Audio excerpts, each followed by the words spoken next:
Hello students, आज मैं आप लोगों को करेक्ट यूसेज ऑफ नाउन्स पढ़ाने वाला हूं। तो इसमें कुछ ऐसे नाउन्स के बारे में बतलाऊंगा जिनका यूज़ जो है आप लोग करने के टाइम में कई बार गलतियां कर देते हैं। तो चलिए शुरू करते हैं।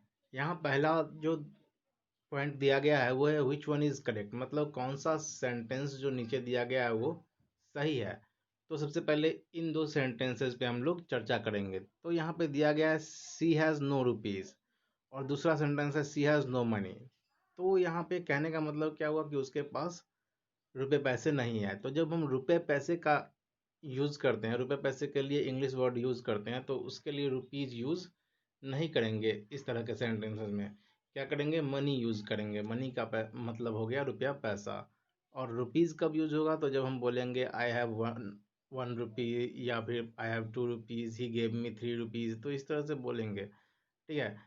लेकिन जैसे वही मान लीजिए बोलना होगा कि उसने मुझे 4 रुपए दिए, तो वहाँ पे he gave me for money नहीं होगा, वहाँ पे उसका मीनिंग हो जाएगा क्या, रुपीज़ हो जाएगा। ठीक है, तो रुपए के लिए। और जब रुपए पैसे दोनों का मीनिंग लेना हो, जैसे उसके पास रुपए पैसे नहीं है, तो ही हैज़ नो मनी, यहाँ पे रुपीज़ का यूज़ नहीं होगा। आगे दिया गया है आई ईट 2 ब्रेड्स, और दूसरा है उसके नीचे आई ईट 2 पीसेज या लोव्स ऑफ ब्रेड। तो यहाँ पे गौर से समझिए इस चीज़ को कि जब कभी भी ब्रेड लिखा जाता है तो वो ब्रेड अनकाउंटेबल नाउन होता है। तो अनकाउंटेबल नाउन होने के कारण जो ब्रेड है उसको हम लोग प्लूरल नहीं बना सकते हैं, उसमें एस जोड़ नहीं सकते हैं। जैसे यहाँ पे लिखा गया है आई ईट 2 ब्रेड्स, तो ब्रेड में एस जोड़ दिया गया है, तो ये गलत हो गया। ठीक है। तो अब आखिर ये सेंटेंस क्या हो जाएगा, इस हिसाब से पूरा सेंटेंस गलत हो जाएगा। अब ध्यान दीजिए कि जब ब्रेड अनकाउंटेबल नाउन है तो क्या होगा, टू भी नहीं होगा इस सेंटेंस में। इस सेंटेंस को अगर करेक्ट करना है तो ये होगा आई ईट। ठीक है। और उसके बाद टू लग जाएगा उसमें, और उसके बाद पीसेस लग जाएगा। तो मतलब ये हुआ कि जब गिनती सूचक बनाना हो ब्रेड को, कि 2 3 4 ब्रेड, ठीक है, तो हम क्या करते हैं, 2 पीसेज ऑफ, या पीसेज की जगह पे लोव्स भी कभी कभी लिख देते हैं, और उसके बाद ब्रेड लिखते हैं। ठीक है। तो ये चीज़ आपको ध्यान में रखना होगा कि ब्रेड अनकाउंटेबल नाउन है और इसका प्लूरल नहीं बनता है। आगे है I am reading a nice poetry, और उसके बाद दूसरा सेंटेंस दिया गया है I am reading a nice poem. तो ये दोनों में से सही कौन होगा, तो गौर से समझिए कि जो पोएट्री होता है, ठीक है, ये क्या है, तो ये एक तरह से अनकाउंटेबल नाउन है। ठीक है। और किसी एक पोयम के लिए, किसी एक कविता के लिए हम लोग पोयम वर्ड यूज करते हैं, और इसका सही उच्चारण जो होता है वो बहुत लोग नहीं कर पाते, जैसे पोअम होता है। ठीक है। पोएम बोल देते हैं, हम लोगों को आदत पड़ गई है बचपन से बोलते बोलते। ठीक है। लेकिन वो गलत होता है, तो पोअम बोलना है, ये चीज़ आप ध्यान रखिएगा। तो I am reading a nice poem. उसके बाद है अगला, हमारा यहाँ पे सेंटेंस दिया गया है hi mister, how are you. तो अब इस सेंटेंस में गौर से देखिए, मिस्टर के बाद कोई नाम नहीं दिया गया है। ठीक है। और दूसरा है hi mister Ravi, how are you, यहाँ पे नाम दिया गया है। तो मिस्टर सिंगल अकेले नहीं होता है, मिस्टर के बाद कोई नाम वगैरह आना जरूरी है, जैसे मिस्टर शर्मा, मिस्टर वर्मा, इस तरह से भी आप दे सकते हैं। ठीक है। मिस्टर हो या मिसेज भी कभी कभी लिखा जाता है, जैसे मिसेज लिख दिया गया उसके बाद नाम नहीं दिया गया तो वो गलत सेंटेंस माना जाता है। तो मिसेज के बाद भी आपको नाम का यूज करना है, जैसे सी इज मिसेज और उसके बाद डैश रहेगा और कुछ नाम दे देना है बीच में।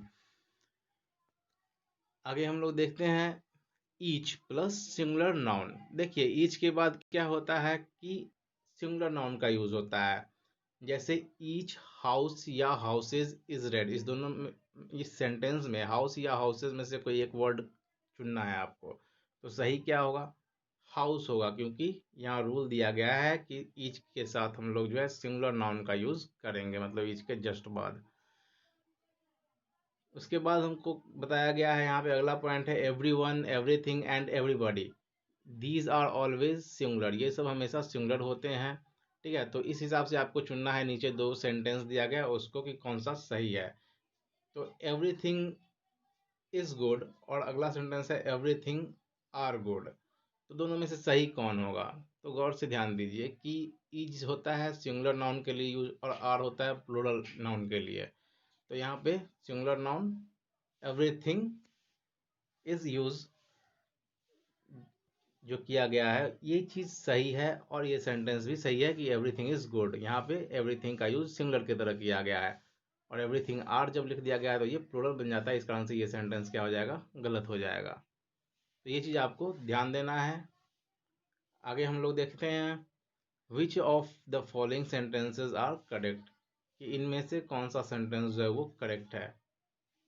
सबसे पहले यहाँ पे दिया गया है I gave her many advices, I gave her many advice. अब इन दोनों में से सही सेंटेंस कौन होगा? गेस कीजिए। तो यहाँ पे देखिए, गौर से समझिए इस चीज को कि जो एडवाइस वर्ड है ये वर्ड अनकाउंटेबल है, ठीक है?